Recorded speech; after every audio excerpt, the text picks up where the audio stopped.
Hello everybody, and welcome back to another video, and welcome to the Annapolis Mall, formerly called in Westfield, Annapolis, and we will get into that when we talk about the history of this mall. But this place, I didn't know much and what to expect because there's not a ton of videos on this place, and I didn't know much about the layout of the mall or anything like that, and this place is a lot bigger than what I thought. This was a massive mall.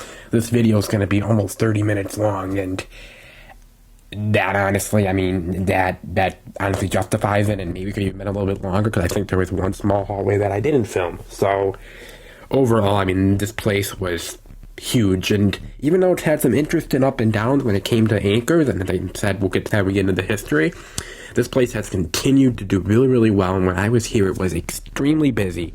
Now, you will see towards the end of the video that it doesn't seem like it's busy. That's because I was here right till the mall closed, so when I get the last couple shots, there was nobody in there because the mall was about to close. But even though the mall has a closing hour, it's one of those places that doesn't fully close because they do have an AMC theater that only has interior access, so they do leave part of the mall doors open. That's why I managed to get some footage so late, because there was really nobody telling me to leave because they had to keep it open for the AMC. But as I mentioned, this place is a massive place. It is officially marked as currently being 1.4 million square feet, which puts in perspective, any mall that's over a million square feet, that is large in itself. And when you get into 1.4, there's not many that are that size, period. Especially for what's mostly a one-level mall in particular. There's a small part that's 2 levels, and you'll see that later in the video, up where the AMC is in the food court. But other than that, this is a traditional and one-level mall. And it was a lot better than I initially thought. As I said before, I didn't know much and what to expect, and the aesthetics were definitely different. And what I liked most about it is that they had a couple areas in the mall that were different, so you kind of could tell there's like the main area that looked like very basic, but then there was the auxiliary area, is what I call it, that did look a lot different. There was one going left of the JCPenney, there was one into the food court, and there was one in the Container Store area. And that were definitely different. Those are my favorite parts of the mall. I just think that they look very nice. And I would expect this place to be here for a long time. I don't see it closing anytime soon. They do have brand new owners, and they know what they're doing. This is also a major area. If you don't know much about Annapolis, it is a capital for the state of Maryland. It is right near and the ocean on the eastern side, and we're not that far from Baltimore. As a matter of fact, back when the Miley Station Macy's was closed, and this is one of the locations that they put on the window where this location is now closed, but you can come see us, and it listed this one as one of them, and as well as another one. I can't remember if it was White Marsh or whatever one it was, doesn't matter, but this is not that far from Baltimore. From when I looked, it's about 10 miles in from Miley Station. And also, this is right near in the U.S. and Naval Academy, which is right in Annapolis. So a lot of things going for this that make this area quite lively. And I expect this place to survive for many, many years to come. Even though it only has one department store left, and that's the Macy's that you guys saw in the last video, it has adapted to times. It has many unique stores, and as well as the traditional mall stores. So I don't expect it to go here, and hopefully then the next time that I come to this area, whatever that will be in 5 years, 2 years, this place will still be thriving. But I would imagine it will, because they actually got a brand new anchor, and we will get to that in a moment. Now, on the history of this mall opened up on August 14th, 1980, and I think I mentioned in the Macy's video, the original and developer of this mall was actually in the May Centers Inc., which, if you don't know what that is, and the May Company, which they own, Kaufman's, Lazarus, Marshall Field, Hudson's, etc. They actually built their own malls in some cases, kind of like Sears built malls, JCPenney built malls. It was common for that era for your major anchors to help, build their own malls because they wanted to have a lot of power, and this place is no different. So, but I will say that this is the first one I've seen where the May Company has built it. I've seen some that had Macy's. I've seen some that had Sears. Some that had JCPenney, like I mentioned, but I don't think I've ever seen another one that was built by the May Company. Feel free to comment down below if there's any other malls you guys know of. I've just never seen them. And I'm sure there probably is, but I've just never personally seen them myself.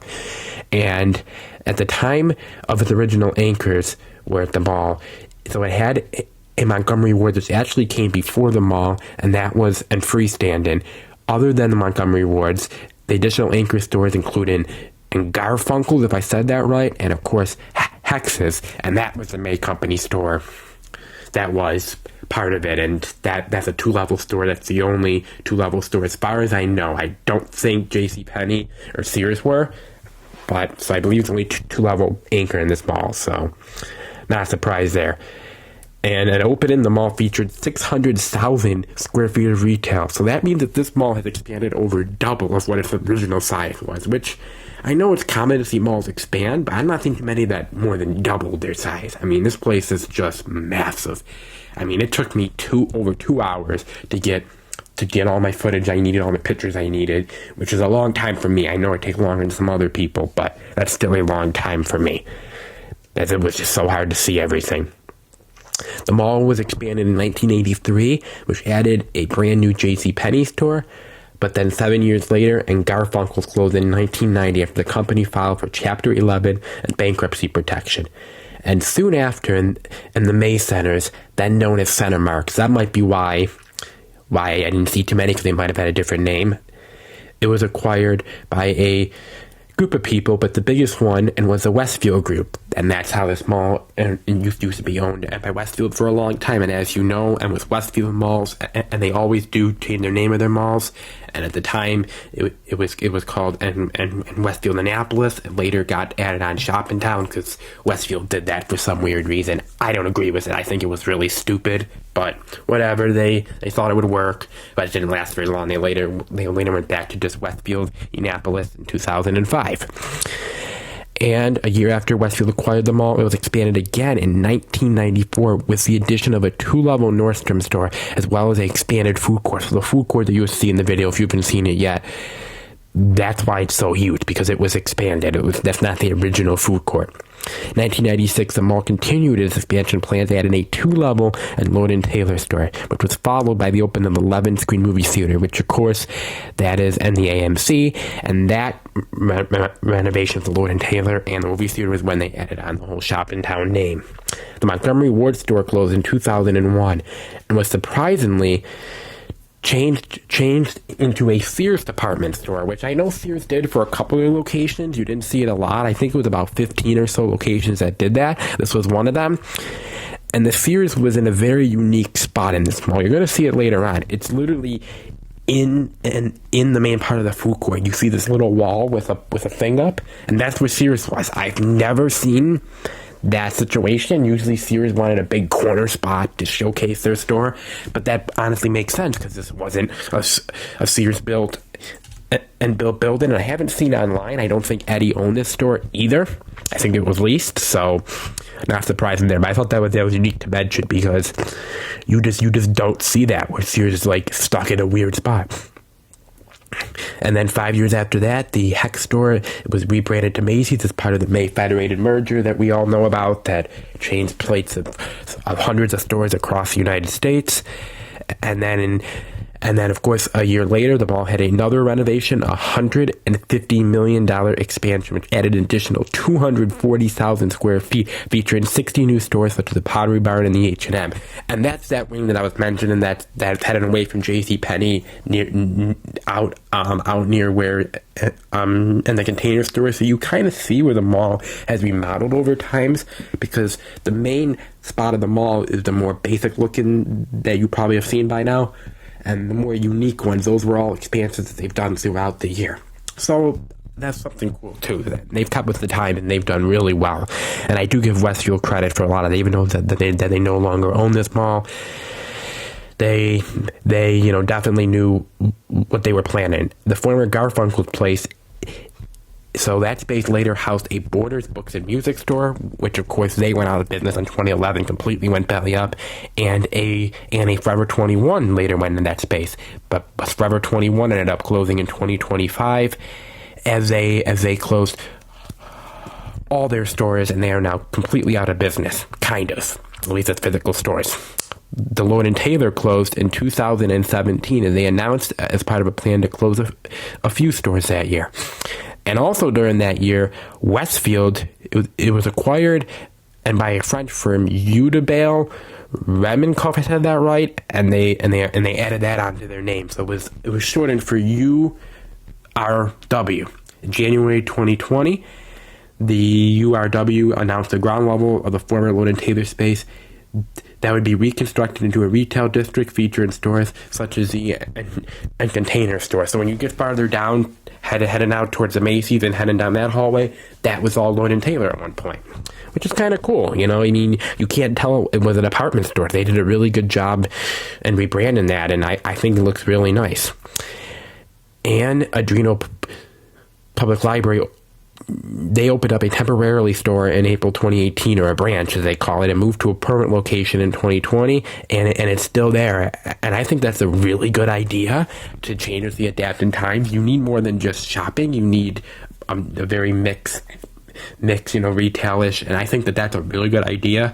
And this library also has a mini food pantry along with a place to get diapers for babies. So I think that's a really fantastic idea, and I think that if more malls did stuff and like that, it would get people into the mall, because that kind of stuff everybody needs. And even if you're not a huge fan of shopping, you go into that mall to see that, you might buy something. So that's very, very cool. And actually, in April 2025, and they expanded another 3,200 square feet. In May of 2020, right during the height of the COVID-19 lockdown, Nordstrom announced that it would end up closing, and the store closed on July 15th of that year. And they also put an SPCA in there. AMC Theaters, they came into the mall in 2022 as they bought the 7 bow tie cinema locations. So that's what it originally called. And that, and that's a good sign. And that AMC, you're seeing, there's a lot of people going there. That place is really doing well and it's really thriving. And that is another good sign for the mall. And I do think it's kind of cool, as I said earlier, because whenever you have a movie theater inside of a mall, they tend to leave doors open longer because people have to leave movie theaters. So that's really cool. And I know Walden Galleria does that out by me as well, which means you can stay there later. Anyway, in 2024, it was revealed that the JCPenney was slated to close. In 2025, it would be replaced and by 5 tenants, including Hobby Lobby, Grocery Outlet, and the One Life Fitness. In February 2025, JCPenney announced they'd be closing, but then they ended up in April changing their mind and added another 3 months onto their lease, but that didn't end up staying. The store ended up closing August 17th. And of course, following that, they announced that a Dick's House of Sport would end up going in that space instead. I don't know what ended up happening with the other stuff, if they just couldn't come to an agreement or they wanted too much money. I don't know. But either way, Dick's House of Sport is in there, and those places really draw a lot of people, as I mentioned probably before in this channel. So that is a really good idea, and it does lead me to be very curious about why department stores have struggled at this mall. I don't know what the reasoning is. I mean, I know that they were a lot of high-end places, but Annapolis seems like a very high-end area. I mean, you have military people who make pretty good money. You have the government workers that make good money, the governor and the legislator. So it's kind of surprising that these department stores couldn't make it here. I mean, I'm really glad Macy's is still here, and I think that they will stay. They put money into that store, and I don't see it going anywhere. And there's not many stores left in this part of the state, so I think it will stay. But still, I don't know why they've struggled. I mean, JCPenney had a lease issue, and honestly, knowing JCPenney's issues, the mall probably wanted out JCPenney. So, but the other ones, Nordstrom and Lord & Taylor, those two were kind of out of left field. I know Lord & Taylor would have ended up closing 3 years later, but the fact they closed there earlier. But I will say that them, refilling these spots, and you would not even know that those 2 anchors were there. That's really good, and that shows that they know what they're doing here. But in 2024, and Westfield and sold the mall, because 2 years earlier they announced they'd be pulling out of all the malls in the United States. Now they have later retracted from that. They still hold on to some of their malls, but they would not hold on to this one. It would be acquired by the Centennial and Real Estate Company, and during that time all the Westfield branding was removed and the mall was changed back to the name of Annapolis Mall. Centennial, they didn't really do much besides the 2 anchors, but the interior-wise, they really didn't change much. They kind of left everything alone. And then they would end up selling in the mall. And its current owners, it is now at Macerich. And they also acquired Sears during that time. That is And Maestrid, from what I've seen, and they know how to run malls. They seem like they're very successful. Many of the former of the Willerite malls that they ended up buying, and a few of them they still hold on to and do really well. So I think that they're going to take care of this place. I think we'll be here for many years to come. And I really hope it is, because it's nice to see malls thriving. I know I film a lot more dead malls than I do live malls, but I really do enjoy live malls too. I mean, I hate seeing them close. They mean so much to a lot of people. That's why that I do this hobby. That's why I film these places. And I just really hate seeing them close. So to be seeing this place, you know, doing really, really well, does put a smile on my face. And I think it's a good sign for the future of this property. But feel free to comment down below if you have any additional thoughts about what you think of this property. And do you see it continuing to do well? Could you see it struggling? I'd love to hear what you all have to say down below. Thank you guys for watching this video. And I know it's a long one, but thank you all for your support over the years and continuing support. And stay tuned for what we got next. We got a lot of exciting videos, including a surprise video coming up next that I'm not going to reveal any secrets about at all. But it is something different. It's something that I filmed before on this channel, and not in a while, but I made a special trip and yesterday to get up there to film it for you all, and I think you will really, really enjoy that, as they are dying quickly. That's the only hint I'll say, that this is something that's dying quickly, and there isn't many of them left. That's the only thing I'll say. But anyway, stay tuned for that, as well as all the other exciting videos I still have left. I still have, I believe, 11 videos left of this DC trip. So, of course, I got those as well coming up. And many other exciting content for you guys as well. But I am going to sign off from music and rest of the video. If you guys do enjoy, you know the drill. And I will talk to you all later. Live from Annapolis Mall in Annapolis, Maryland. Alex Weinsheimer's out. I will talk to you again real soon. Bye-bye, guys.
Bye.